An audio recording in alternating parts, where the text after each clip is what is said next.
morning, Americans and humans. This is your favorite alien. Here on the morning of Monday, February 28th, 2022. It's about 12:10 a.m. this morning.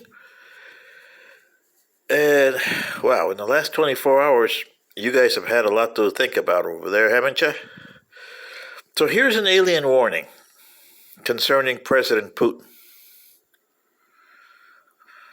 Since you guys don't care about your timeline, and my interference is not doing anything to change it, I might as well throw this into there and see what you guys do with it, especially Americans.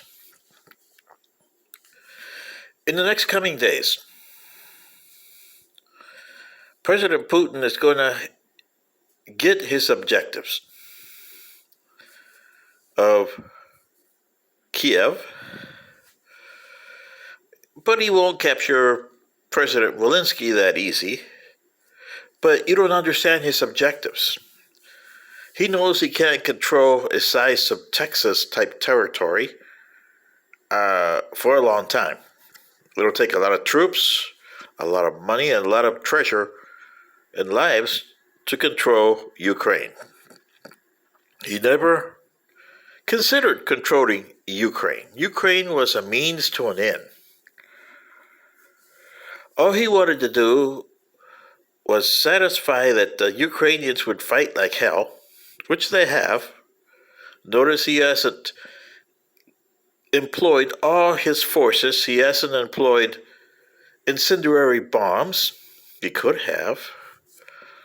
He hasn't employed pathogens yet. He could have. But he's dangled you the nuclear weapon option. So I'm giving you some of his playbook by the history that was known to me by the European Alliance on August 31st, 2064. And mind you, the European Alliance was a reconstituted Europe after World War III. Okay? And here's what happened. For you Americans and NATO countries, you've been talking a lot about Belarus, and that the Russians have a significant force in Belarus. Yes, and that they didn't use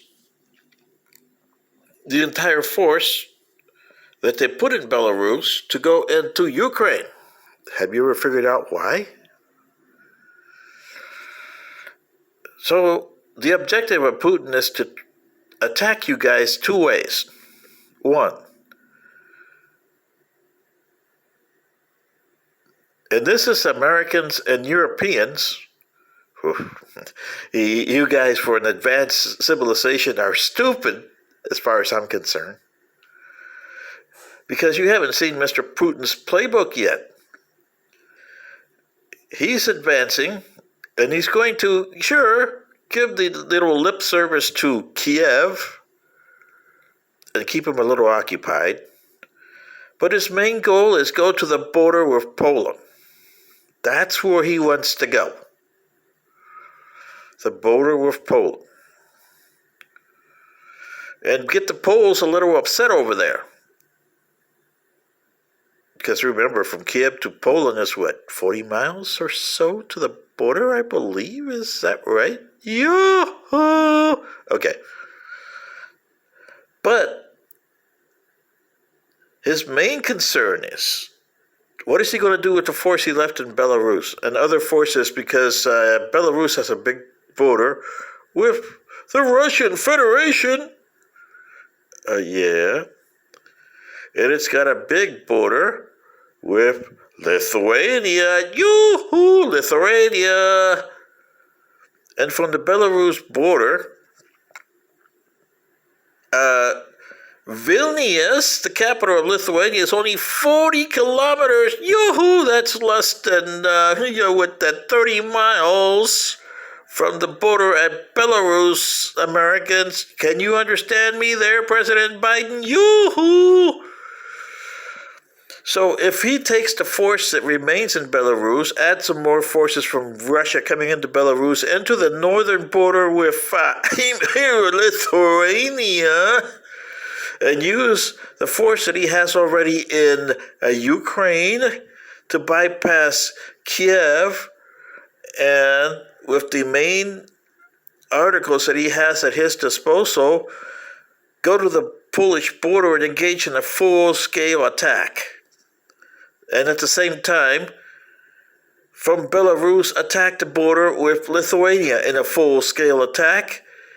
Get to Vilnius, which is a lot easier to get to than Kiev, and a lot easier to conquer than Kiev. And you Lithuanians, yoo-hoo! You should have seen this coming. Anyway, this is a warning to both Americans, Europeans, and stupid humans of this planet. You got a chance to stop World War III. Because if you don't, in the next 168 hours, you're going to have Mr. Putin both in the border of Poland and crossing Polish border, and the border with Lithuania into Vilnius. And then you'll really have a problem. And Vilnius is not too far from the border with Latvia. And guess what? Yoo-hoo! Who also has a border with Latvia? Belarus. Yeah.